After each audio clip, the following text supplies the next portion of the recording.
का व्यापक शेड्यूल हमने पहले घोषित कर दिया था, लेकिन जैसा कि आप सब जानते हैं, पंचायती चुनाव के कारण और कोविड-19 की महामारी के कारण समय पर परीक्षाएं काफ़ी अरसे तक बाधित रहीं। पिछले वर्ष भी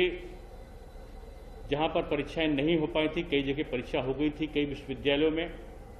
कुछ विश्वविद्यालय थे जहां परीक्षा नहीं हुई थी, वहां हम लोगों ने जो स्नातक स्तर पर और जो परास्नातक या स्नातकोत्तर की जो कक्षाएं थी, उनमें विद्यार्थियों को हमने प्रमोट किया था। इस वर्ष माननीय श्री राज्यपाल महोदया और माननीय मुख्यमंत्री जी से व्यापक विचार विमर्श करने के बाद आप सब जानते हैं कि एक कमेटी की रिपोर्ट आई थी, जिसने व्यापक तौर पे तमाम अध्यापकों से, छात्रों से, अधिकारियों का विचार विमर्श हुआ। 3 विश्वविद्यालयों के कुलपतियों की एक समिति ने कई जगहों के, कई प्रदेशों का जो परीक्षा के संबंधित जो तैयारियां थीं, अंक देने का जो मूल्यांकन की प्रावधि थी, उनका अध्ययन करने के बाद अपनी एक रिपोर्ट दी और हमारे अधिकारियों के द्वारा उसका सम्यक परीक्षण करने के बाद श्री राज्यपाल और माननीय मुख्यमंत्री जी से परामर्श हुआ और आज हम परीक्षाओं के संदर्भ में उच्च शिक्षा विभाग का दृष्टिकोण आपके सामने रख रहे हैं। हमारे उत्तर प्रदेश में ये प्रथा है कि कुछ जगहों पर सेमेस्टर सिस्टम है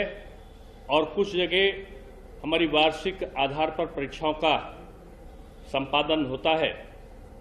तो जहां पर वार्षिक परीक्षा पद्धति है उसके लिए अलग प्रावधि और जहां सेमेस्टर पद्धति है उसके लिए अलग प्रावधि को रखा है। सेमेस्टर के संदर्भ में ये रखा है कि जहां प्रथम और तृतीय स्नातक क्षेत्र में और स्नातकोत्तर में प्रथम सेमेस्टर की परीक्षाएं हो चुकी हैं, वहां स्नातक द्वितीय और चतुर्थ सेमेस्टर तथा स्नातकोत्तर द्वितीय सेमेस्टर के अंक प्रथम तृतीय सेमेस्टर के अंकों के आधार पर निर्धारित होंगे तथा मिड टर्म और अंतरिम मूल्यांकन के आधार पर भी उनका निर्धारण किया जा सकता है। ये दूसरी जो प्रावधि थी कि जहां पर जो विषम और सम सेमेस्टर की परीक्षाएं संपन्न नहीं हुई हैं दोनों की, वहां पर मिड टर्म और आंतरिक मूल्यांकन के आधार पर विषम और सम सेमेस्टर के परीक्षा परिणाम और जो अंक अंतर्वेशन से निर्धारित किए जा सकते हैं। इसी तरीके से स्नातक स्नातकोत्तर पाठ्यक्रम के अंतिम स्नातकोत्तर सेमेस्टर की परीक्षाएं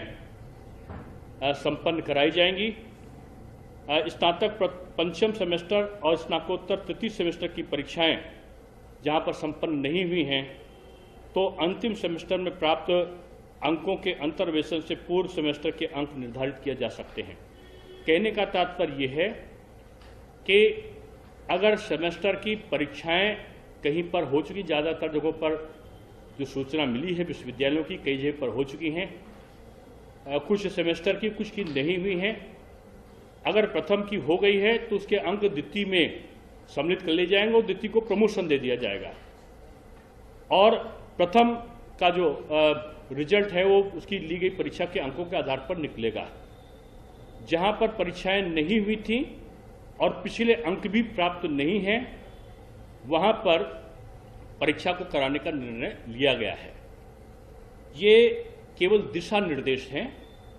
और दिशा निर्देश के अनुसार विश्वविद्यालयों को अधिकृत किया गया है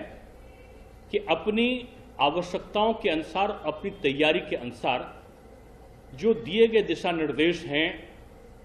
उनको समायोजित करते हुए परीक्षा का निर्धारण करने के लिए अपनी कार्यकारिणी परिषद से और जो उसकी अधिकृत संस्था है उससे वो अनुमति लेके परीक्षाओं का संपादन अपने स्तर से करा सकते हैं। वार्षिक जो परीक्षा पद्धति है उसके संदर्भ में जो दृष्टिकोण रखा गया है कि प्रथम वर्ष की परीक्षाएं जहां संपन्न हो गई हैं वहां उसके अनुसार रिजल्ट निकाल दिया जाएगा और द्वितीय वर्ष को प्रथम वर्ष के आधार पर नंबर दे दिए जाएंगे, स्नातक में भी और स्नातकोत्तर में भी। लेकिन अगर स्नातक का जो प्रथम वर्ष का मान्य परीक्षा नहीं हुई है तो स्नातक को हम प्रमोशन दे देंगे और द्वितीय वर्ष की परीक्षा को भी हम संपादित करेंगे। स्नातक और स्नातकोत्तर तृतीय वर्ष की परीक्षाओं को लेने का निर्णय लिया गया है। तो इन परीक्षाओं को लेने का जो निर्णय लिया गया है, जो जहां पर परीक्षाएं नहीं हुई थीं या जहां पिछले अंक हमको नहीं मिल रहे हैं, जहां मिड टर्म नहीं है, जहां असाइनमेंट्स का हमको जरिया नहीं मिला है, वहां हम परीक्षा कराएंगे। जहां पर हमको पिछला रिकॉर्ड मिल रहा है वहां हम प्रमोशन देने की कार्रवाई